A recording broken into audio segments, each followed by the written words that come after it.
Bienvenidos a la inauguración de los 15 años ya del Máster de Musicoterapia de la Universidad de Barcelona.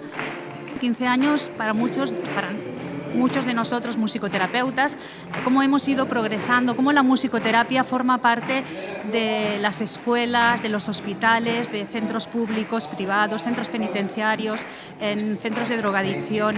Vamos ocupando cada vez más espacios y vamos viendo la importancia que la música tiene como terapia en nuestra vida actual.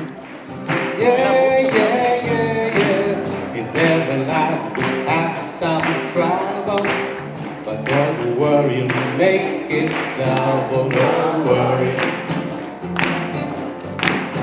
Be happy.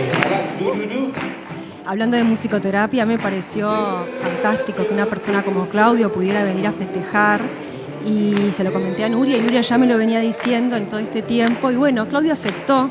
Nuria se dio el honor de presentar a Claudio.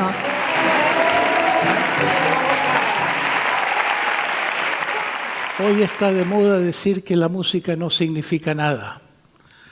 La música es pura. La música no debe ser objeto de asociaciones literarias. Me parece una idea absurda decir que eso que tocó de Bach, específicamente de Bach, se dice que no significa nada. Bach, ante todo, es música pura. Los románticos ya otra cosa, pero Bach, eso es música pura, etcétera. Vale, one more time. La última vez para este año. 3 y...